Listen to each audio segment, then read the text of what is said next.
నందనార్రని ఒక భక్తుడు ఒకప్పుడు ఆయనకి చిదంబరం వెళ్లి నటరాజస్వామి దర్శనం చెయ్యాలి అనిపించింది. యజమాని దగ్గరికి వెళ్లి అడిగాడు చీకటి పడుతుండగా, అయ్యా రేపు చిదంబరం వెళ్లాలనుంది, నటరాజస్వామి దర్శనం చెయ్యాలనుంది, నేను వెళతాను, నాకు అనుమతి ఇవ్వండి అని అడిగాడు. ఆయన మహా ఐశ్వర్యవంతుడు, మంచి మదోన్మత్తుడై ఉన్నాడు.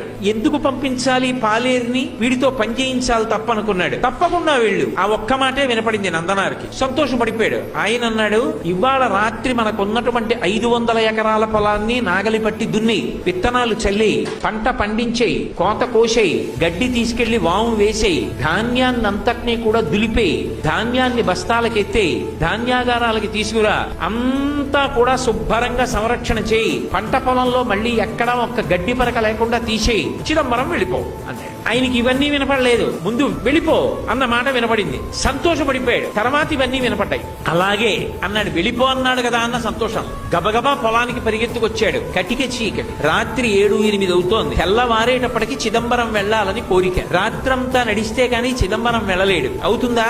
ఒక్కనాటికి అవధానం అర్థమైపోయింది. అయ్యో, చిదంబరం వెళ్ళమన్నాడన్న ఆనందంలో వచ్చేసానే, ఇప్పుడు నేను ఈ చీకట్లో ఈ పొలం ఎలా దున్నుతాననుకున్నాడు. ఒక్కసారి ఆకాశం ఆయన స్వరూపమేగా, పైకి చూశాడు. శివా నరిచి నిన్ను చూడకుండా ఉండలేనయా అని స్పృహ తప్పి పడిపోయాడు. ఆయన తలుచుకుంటే ఒక్కసారి సంకల్పం చేస్తే పంట పండేస్తుంది. కానీ తన భక్తుడు పడవలసిన కష్టం తాను పడాలనుకున్నాడు. కైలాసంలో కొడుకులిద్దరిని పిలిచాడు. విఘ్నేశ్వరుడు, సుబ్రహ్మణ్యుడు, ప్రమదగణాలు, పార్వతీదేవి అందరూ కలిసి భూమి మీదకి వచ్చారు. శంకరుడు స్వయంగా పంచె తీసి పైకి పెట్టి గోచి పోసి కట్టాడు, నాగలి పట్టాడు. ఆయన తలుచుకుంటే ఎంతసేపు భూమి దున్నేశాడు. పార్వతీదేవి విత్తనాలు జల్లింది. విఘ్నేశ్వరుడు కలుపు తీశాడు. సుబ్రహ్మణ్యుడు కోత కోశాడు. పంటంతా పండేసింది, తీసుకెళ్లి గాదెలో పోసేశారు. గడ్డివాం వేసేశారు. తెల్లవారుతోంది, ఇంకా 2 అవుతోంది. నందుణ్ణి లేపాడు. నందనార్ చిదంబరం వెళ్ళన్నాడు. ఎలా వెళ్ళను, ఎలా పంట అన్నాడు. పండేసింది చేర్చేశామన్నాడు. నీ యజమానికి చెప్పి వెళ్ళిపో అన్నాడు. గబగబా పరిగెత్తుకుంటూ యజమాని దగ్గరికి వెళ్ళాడు. నువ్వు చెప్పినట్టు పంట పండించానన్నాడు. తెల్లబోయాడు జమీందారు. లేచి వచ్చి చూశాడు, గాదెలో పంట ఉంది, గడ్డివా ఉంది, అన్నీ ఉన్నాయి. అర్థమైంది శివానుగ్రహం అంటే ఏమిటో.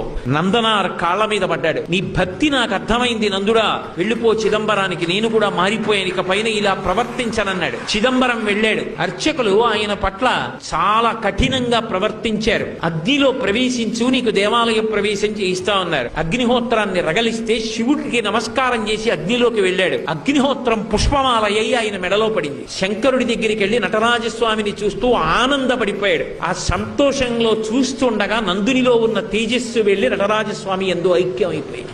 కారుణ్యామృతవర్షిణం, ఆయన దయకి హద్దుందా? ఆయన్ని నమ్ముకున్నవాడు పాడవుతాడా? సర్వకాలముల యందు తన భక్తుణ్ణి కాపాడుకుంటూనే ఉంటాడు.